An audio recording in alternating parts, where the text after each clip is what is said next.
Hello friends, मैं किरण वर्मा आपका स्वागत करती हूँ आपके अपने यूट्यूब चैनल एजुकेशन बोथ में।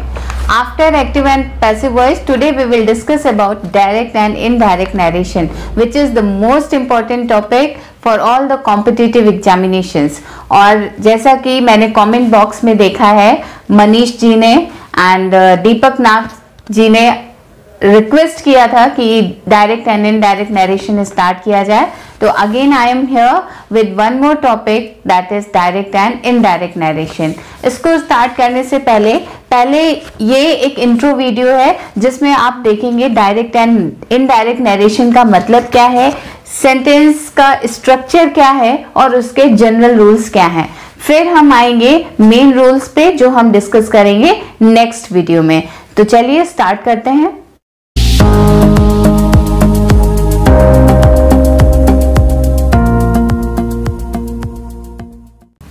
Now come with me and let us see the difference between direct and indirect narration. Direct narration, जब हम subject के words को as it is represent करते हैं तो उसको बोलते हैं direct narration या direct speech. For example, एक example लेते हैं, जैसे रीता ने कहा वह बाजार जा रही थी। वह बाजार जा रही थी इन्वर्टेड कॉमा में होगा। ये रीता ने कहा है, हमने उसका स्टेटमेंट एज इट इज रखा। रीता ने कहा वह बाजार जा रही थी।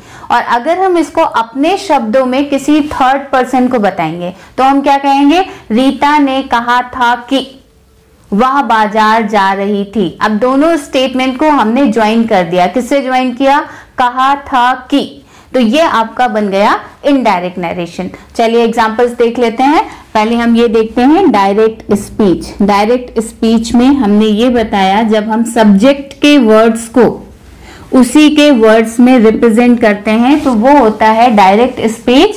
और डायरेक्ट नरेशन भी आप बोल सकते हैं। नरेशन को हम स्टेटमेंट भी बोलते हैं। जैसे हमने एग्जांपल लिया, रीता सेड।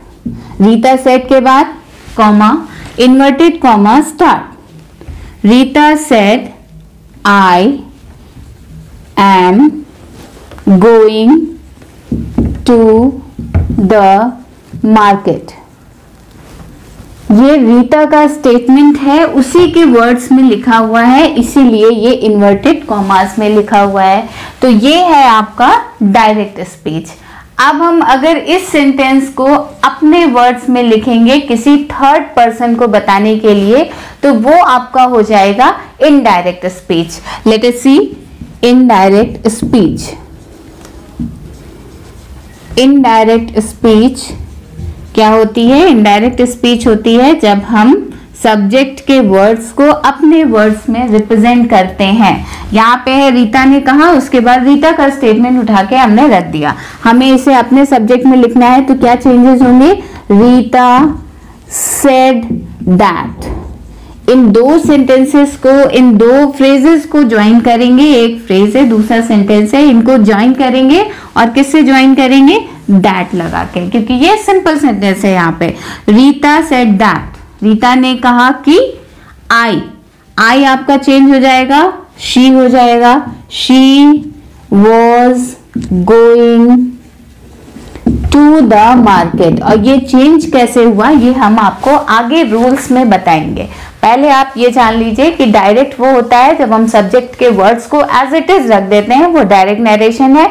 और जब हम सब्जेक्ट के वर्ड्स को अपने वर्ड्स में बताते हैं तो वो आपका इनडायरेक्ट नरेशन हो जाता है। चेंज क्या हो जाता है? डायरेक्ट नरेशन में इन्वर्टेड कॉमा में स्टेटमेंट रहता है और इनडायरेक्ट नरेशन में हम ज्वाइन कर देते हैं। अगर सिंपल है तो दैट से ज्वाइन करेंगे और इन्वर्टेड कॉमा हटा के एक पूरा सेंटेंस बन जाता है और लास्ट में फुल स्टॉप लगा देते हैं।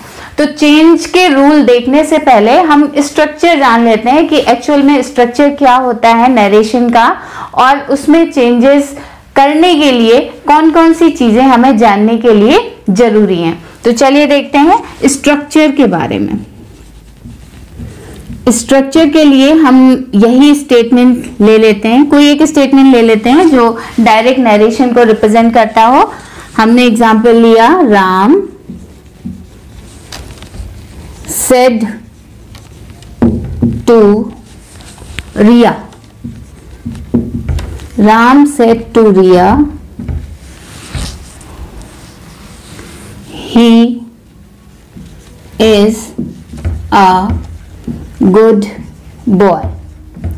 हमने ये एग्जाम्पल लिया, ये एक एग्जाम्पल है और ये हमारा डायरेक्ट नरेशन है, क्योंकि हमने ये स्टेटमेंट, राम का स्टेटमेंट जो उसने रिया से कहा था वो इन्वर्टेड कॉमा के अंदर है। हमने उसमें अभी कोई चेंज नहीं किया, अभी ये वही स्टेटमेंट है जो राम ने रिया से बोला था।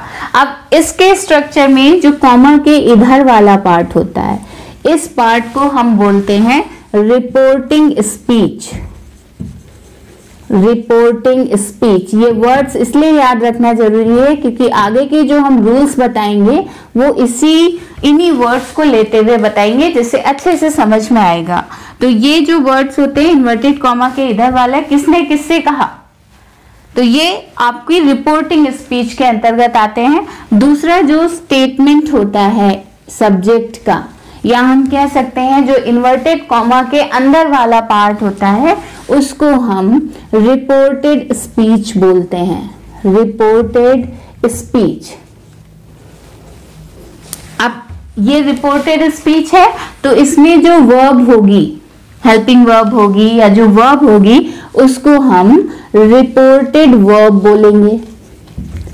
रिपोर्टेड वर्ब, इसको रिपोर्टेड वर्ब बोलते हैं और इस पूरे स्टेटमेंट को रिपोर्टेड स्पीच बोलते हैं। कॉमा के इधर वाले पार्ट में आ जाइए, इसको रिपोर्टिंग स्पीच बोलते हैं, इसलिए इस वर्ब को हम रिपोर्टिंग वर्ब बोलते हैं। रिपोर्टिंग वर्ब, ये आपका सब्जेक्ट होता है जो कह रहा है या जो कोई निर्देश दे रहा है, ये आपका सब्जेक्ट है, करता है, जिससे कह रहा है वो आपका ऑब्जेक्ट होता है। मीन्स राम यहाँ पे सब्जेक्ट है तो रिया यहाँ पे आपकी ऑब्जेक्ट है।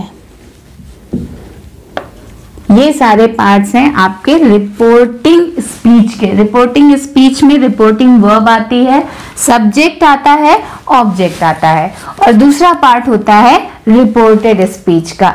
चेंजेस रिपोर्टेड स्पीच के टेंस में होते हैं, कैसे होते हैं वो हम आगे जानेंगे।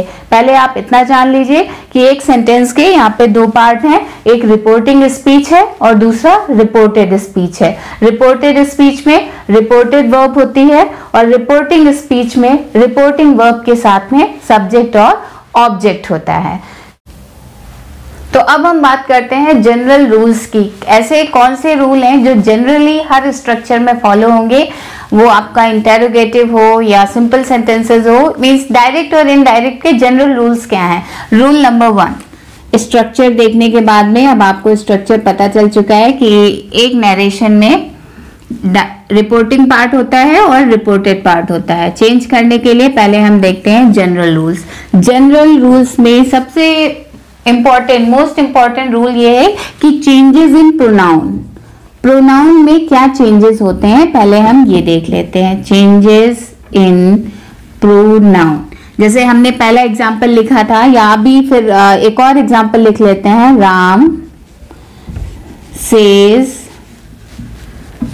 आई am a good boy. Ram says I am a good boy. ये पार्ट कौन सा है आपका? रिपोर्टिंग पार्ट है, रिपोर्टिंग स्पीच है, और इन्वर्टेड कॉमा के अंदर वाला पार्ट रिपोर्टेड स्पीच है। अब अगर हम इसका इनडायरेक्ट बनाएंगे तो यहाँ पे दैट आएगा। Ram says that, Ram says that. That के बाद में जो आई है, आई को आई एम अ गुड बॉय तो राम का स्टेटमेंट है, उसको आपको इनडायरेक्ट बनाना है, मतलब आपको अपने वर्ड्स में इसको चेंज करना है। तो ये आई हो जाएगा ही। ये आई आपका ही कैसे हुआ? That is known as changes in pronoun. तो देखते हैं ये आई का ही कैसे हुआ, ये मैजिक कैसे हुआ, या आई ही में क्यों चेंज हुआ, शी में क्यों चेंज नहीं हुआ, दे में क्यों चेंज नहीं हुआ। तो लेट अस सी कैसे। इसके लिए एक रूल है कि first person, second person and third person. 3 person होते हैं, first person, second person and third person pronoun में।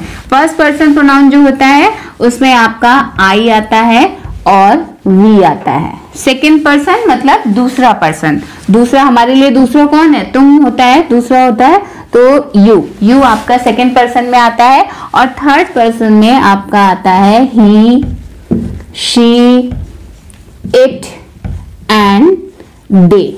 ये आपके फर्स्ट पर्सन, सेकंड पर्सन और थर्ड पर्सन प्रोनाउंस है। तो फर्स्ट पर्सन रूल के अकॉर्डिंग जो फर्स्ट पर्सन है वो चेंज होगा सब्जेक्ट के अकॉर्डिंग। फर्स्ट पर्सन चेंज होगा सब्जेक्ट के अकॉर्डिंग, सेकंड पर्सन चेंज होगा ऑब्जेक्ट के अकॉर्डिंग, और थर्ड पर्सन में कोई चेंज नहीं होगा। तो इसको याद करने के लिए आपको याद करना है SON सन, मीन्स बेटा, सन, SON सन। फर्स्ट पर्सन सब्जेक्ट के अकॉर्डिंग चेंज होगा, सेकंड पर्सन ऑब्जेक्ट के अकॉर्डिंग चेंज होगा, और थर्ड पर्सन में कोई चेंज नहीं होगा। N for no change. Okay, तो फर्स्ट पर्सन में आते कौन कौन से प्रोनाउन है, आई और वी। सेकेंड पर्सन में यू आता है, थर्ड पर्सन में ही, शी, इट, दे सारे आते हैं। अब देखते हैं फर्स्ट पर्सन, आई हमने चेंज किया ही में, तो क्यों चेंज किया, आई क्या है हमारा फर्स्ट पर्सन, आई और वी फर्स्ट पर्सन है। आई फर्स्ट पर्सन है तो किसके अकॉर्डिंग चेंज होगा, सब्जेक्ट के अकॉर्डिंग चेंज होगा। जो स्टेटमेंट पास करता है वो सब्जेक्ट होता है। राम यहाँ पे मेल है, दैट इज वाई आई आपका चेंज हो गया ही में। और अगर यहाँ पे इसके अलावा यू होता, राम सेज, अगर हम इसको I am a good boy की जगह you are a good boy कर दे, you are a good boy, तो यू क्या है हमारा सेकंड पर्सन है। सेकंड पर्सन किसके अकॉर्डिंग चेंज होगा, ऑब्जेक्ट के अकॉर्डिंग। ऑब्जेक्ट तो यहाँ है ही नहीं। राम सेज किससे कहा, इट इज नॉट रिटन, तो यू यहाँ पे आप यू को ही भी कर सकते हैं और आप यू को सब ऑब्जेक्ट के अकॉर्डिंग भी चेंज कर सकते हैं अगर ऑब्जेक्ट है। अगर नहीं है तो यहाँ पे बॉय है तो यू का ही रहेगा, he is a good boy. बाकी पर्सन्स के एग्जाम्पल्स हम अभी बाद में देखेंगे, बट आप changes in pronoun I think अब क्लियर हो गया होगा। फर्स्ट पर्सन सब्जेक्ट के अकॉर्डिंग, सेकेंड पर्सन ऑब्जेक्ट के अकॉर्डिंग, और थर्ड पर्सन में कोई चेंज नहीं होता है। ये पर्सन्स हम कहाँ देखेंगे, रिपोर्टेड पार्ट में देखेंगे कि यहाँ पे फर्स्ट पर्सन है या सेकेंड पर्सन है, I am a good boy है, you are a good boy है, या दे आर गुड चिल्ड्रन है, क्या है यहाँ पे, ये पर्सन्स हम रिपोर्टेड पार्ट से जज करेंगे। Now let us see the second rule, and the second rule is change in reporting verb. Change in reporting verb. Reporting verb में क्या चेंजेस होंगे, जब हम डायरेक्ट नरेशन को इनडायरेक्ट नरेशन में चेंज कर रहे होंगे, उसमें चेंज होगा। रिपोर्टिंग वर्ब में चेंज होगा इसके अकॉर्डिंग कि आपकी रिपोर्टिंग वर्ब के साथ में ऑब्जेक्ट है या नहीं है। इससे पहले वाले एग्जांपल में हमने डिस्कस किया था, अगर जैसे लिखा है ही सेज,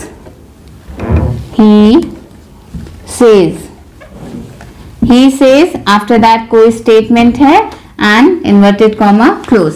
जब ये इनडायरेक्ट नरेशन में चेंज होगा तो ये चेंज हो जाएगा only he says that। That के बाद आप स्टेटमेंट ज्वाइन कर देंगे एंड फुल स्टॉप लगा देंगे एंड इन्वर्टेड कॉमा रिमूव हो जाएगा। लेकिन अगर यहीं पे ऑब्जेक्ट है, he says, सेकेंड सेंटेंस है, ये फर्स्ट सेंटेंस है, सेकेंड सेंटेंस हम लेते हैं ऑब्जेक्ट के साथ में। ऑब्जेक्ट के साथ में मीन्स आपका लिसनर मौजूद है। he says to, किससे कहा, he says to रीता या he says to Ram, anything, कोई एक स्टेटमेंट बोला उन्होंने, inverted comma close full stop. जब हम इसका इनडायरेक्ट नरेशन बनाएंगे तो ये says to जो है वो चेंज हो जाएगा he tells to। he tells में he tells Rita that, and then पूरा स्टेटमेंट होके आपका कंप्लीट हो जाएगा। तो मीन्स अगर हमारे पास ऑब्जेक्ट नहीं है तो हम सिंपल दैट लगा देंगे, लेकिन अगर ऑब्जेक्ट लगा है, सुनने वाला मौजूद है स्टेटमेंट में, तो सेज टू चेंज हो जाएगा टेल्स में। यहाँ पे हम लिख लेते हैं से टू, अगर है फर्स्ट फॉर्म अगर है तो हमारा ये चेंज हो जाएगा टेल में। अगर says to है तो ये चेंज हो जाएगा tells में। अगर said है, said to है, said to this, said to Ram, said to Rita, said to Rahim, anything, तो ये आपका चेंज हो जाएगा told में। ये चेंज होता है रिपोर्टिंग वर्ब में जब हम इसको चेंज करते हैं इनडायरेक्ट नरेशन में। अब हम जान चुके हैं कि हमारी रिपोर्टिंग स्पीच क्या है, रिपोर्टिंग वर्ब क्या है, रिपोर्टेड स्पीच क्या है और रिपोर्टेड वर्ब क्या है, और प्रोनाउन में चेंजेस कैसे होंगे, रिपोर्टेड पार्ट के प्रोनाउन में चेंजेस कैसे होंगे। तो चलिए हम बढ़ते हैं अपने आगे रूल की तरफ, and that is rule number 3 and the most important rule.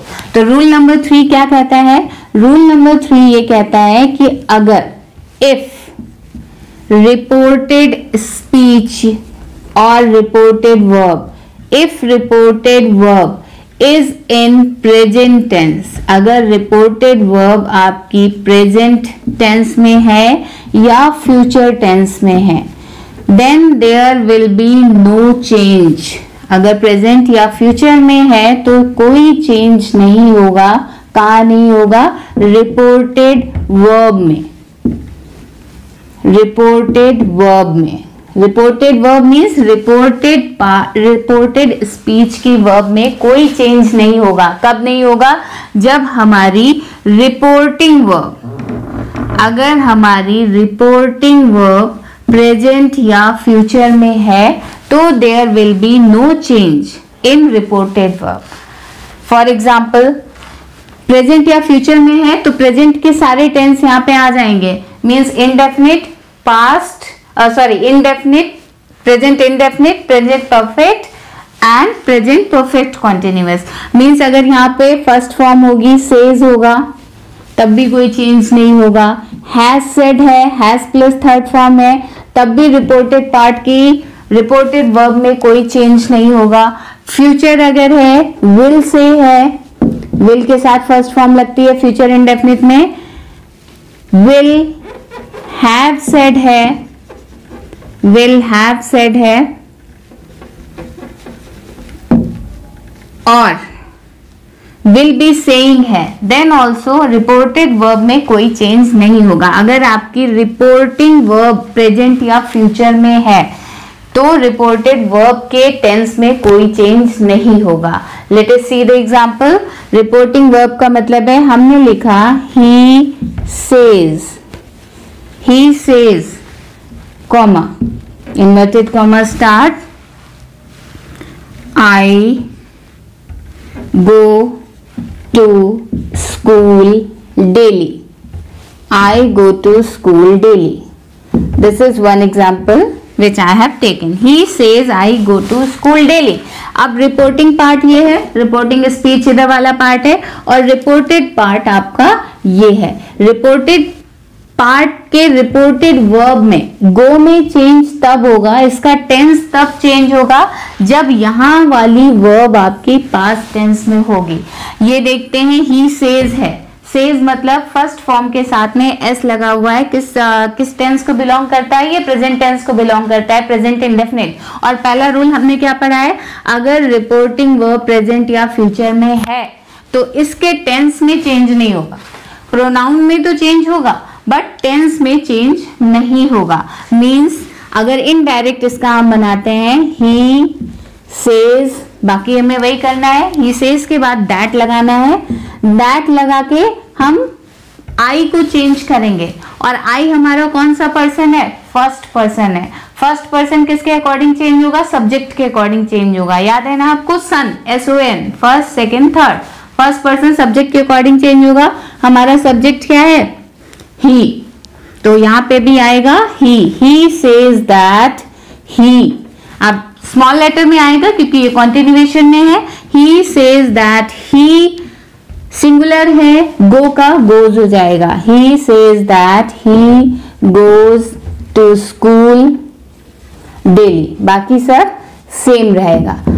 अगर यही सेंटेंस होता ही सेड, सेम सेंटेंस में लिख रही हूं, he said I go to school daily. मान लीजिए यही सेंटेंस सेड से स्टार्ट होता, तो सेड हमारी कौन सी वर्ब है, वर्ब की सेकेंड फॉर्म है, मतलब पास्ट में आ जाएगी।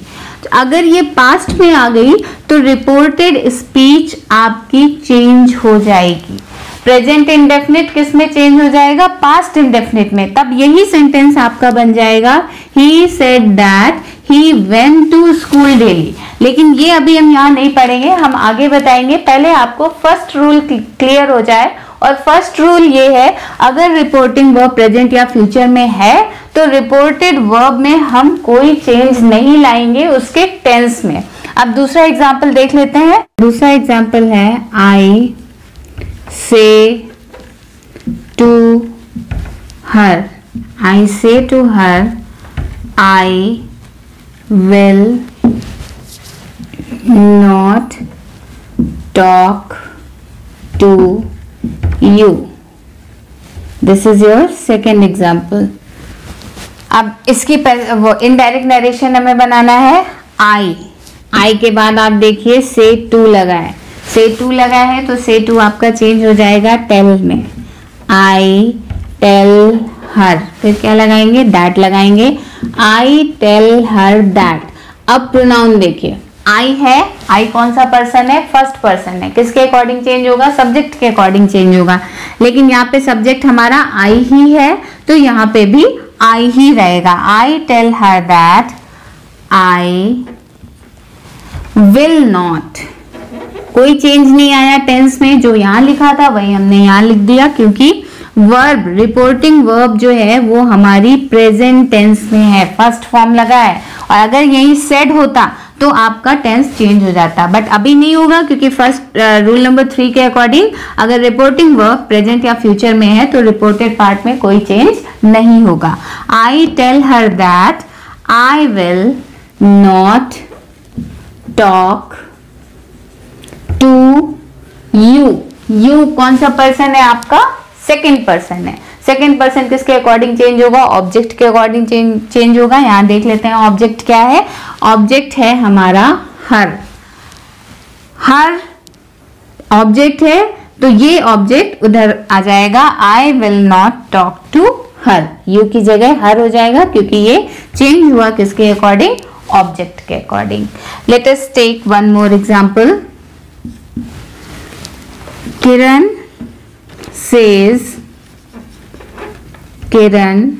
says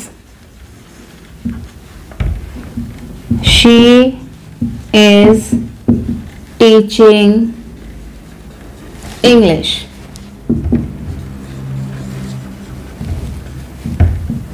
Kiran says she is teaching English. इसको चेंज करना है इनडायरेक्ट नरेशन में। किरण सेज दैट। अब हम सेज को सेज ही रखेंगे, क्योंकि यहाँ पे आपका ऑब्जेक्ट नहीं है। किससे कहा ये मेंशन नहीं है, तो यहाँ पे किरण सेज दैट। सेज का सेज ही उतार दिया। अगर सेज टू के साथ में कुछ और ऑब्जेक्ट लगा होता है तो हम यहाँ पे सेज को टेल्स कर देते हैं, बट ऐसा नहीं है, ऑब्जेक्ट नहीं है तो सेज को सेज ही रहने देंगे। किरण सेज दैट शी आपका कौन सा ऑब्जेक्ट है, कौन सा प्रोनाउन है, थर्ड पर्सन प्रोनाउन है। ही शी इट दे, ये सारे थर्ड पर्सन प्रोनाउन में आते हैं, तो इसमें कोई चेंज नहीं होगा, no change. Third person pronoun no change. तो he says, Kiran says that, she का शी रहेगा। She is teaching English. Kiran says that she is teaching English. Inverted comma गायब हो जाएगा, सिर्फ फुल स्टॉप लगाएंगे। और इसका वॉज भी नहीं होगा। क्यों नहीं होगा, क्योंकि यहाँ पे प्रेजेंट फॉर्म है, रिपोर्टिंग वर्ब हमारी प्रेजेंट टेंस में है, so that is why reported tense में कोई चेंज नहीं होगा। अगर यही सेंटेंस होता किरण सेड, सेड क्या आ जाता, पास्ट आ जाता, तो आपका प्रेजेंट कॉन्टिन्यूअस पास्ट कॉन्टिन्यूअस में चेंज हो जाता। तो आज हमने रूल नंबर 3 तक पढ़ा है, जिसमें मोस्ट इंपॉर्टेंट रूल नंबर 3 है एंड रूल नंबर 2 है। रूल नंबर 3 रिपोर्टिंग वर्ब, ध्यान रखिएगा अगर प्रेजेंट या फ्यूचर में है तो रिपोर्टेड स्पीच में कोई चेंज नहीं होगा। रिपोर्टिंग वर्ब अगर पास्ट में है तो क्या क्या चेंजेस होंगे, कौन कौन से टेंस किस टेंस में चेंज हो जाएंगे ये हम पढ़ेंगे इसके नेक्स्ट वीडियो में। Thank you.